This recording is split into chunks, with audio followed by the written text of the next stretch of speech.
एक हेलीकॉप्टर हादसे में ईरान के राष्ट्रपति इब्राहिम रईसी की मौत हो गई।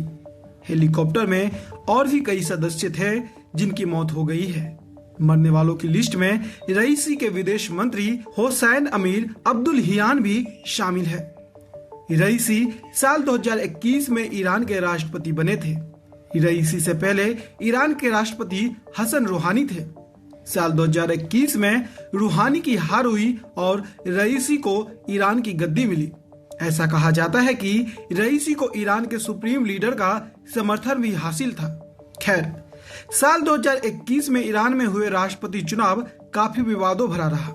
कहा जाता है कि ज्यादातर उम्मीदवारों को चुनाव लड़ने ही नहीं दिया गया था। अब जब इब्राहिम रईसी की मौत हो गई है तो दुनिया भर से मिली जुली प्रतिक्रियाएं सामने आ रही है। ईरान में भी दो धड़े बट गए हैं। एक धड़ा ऐसा भी है जो रईसी की मौत पर खुशी मना रहे हैं।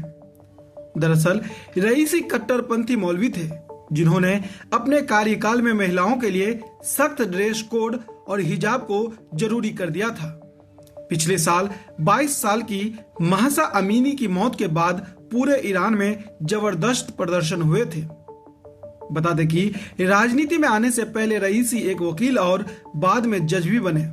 इस दौरान वो उस कमेटी में भी शामिल हुए जिसने हजारों राजनीतिक कैदियों को मौत की सजा दी और यहीं से उनके विरोधी उन्हें तेहरान का कसाई बुलाने लगे।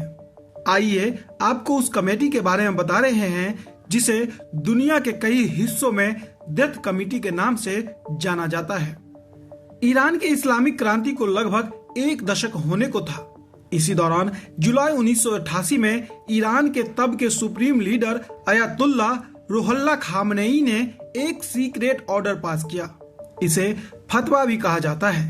इसके जरिए 4 सदस्यों की एक कमेटी बनी। इस कमेटी को बाद में डेथ कमेटी भी कहा जाने लगा।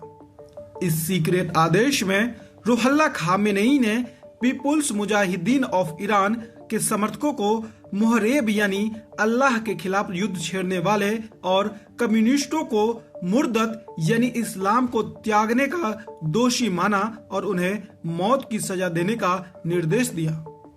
इस कमेटी में हुसैन अली नयेरी, इब्राहिम रईसी, मुस्तफा पोर मोहम्मदी और मुर्तजा इशराकी शामिल थे। इस कमेटी ने कुछ ही मिनटों में ट्रायल करके बंदियों को मौत की सजा सुना दी। ये वो लोग थे जिन्होंने इस्लामिक क्रांति का विरोध किया था। Centre for human rights of Iran की 2017 की रिपोर्ट में दावा किया गया है कि कथित डेथ कमेटी में जिन लोगों को सजा सुनाई उन्हें अपना बचाव करने या पक्ष रखने का मौका भी नहीं दिया गया। उन्हें वकील भी नहीं दिए गए। कमेटी के सामने सिर्फ उन्हीं वकीलों को पेश होने की इजाजत थी जिन्हें कमेटी ने खुद चुना था।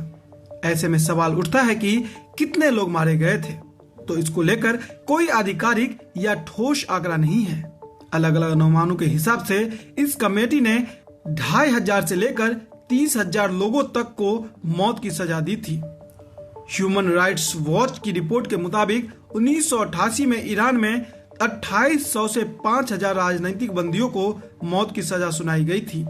वहीं अमेरिका के इंस्टीट्यूट ऑफ पीस का अनुमान है कि इस दौरान ईरान के 32 शहरों में 4000 से 5000 लोग मारे गए थे। साल 2021 में जब इब्राहिम रईसी से 1988 के उस कथित नरसंहार को लेकर सवाल किया गया तो उन्होंने इसे सही ठहराया था।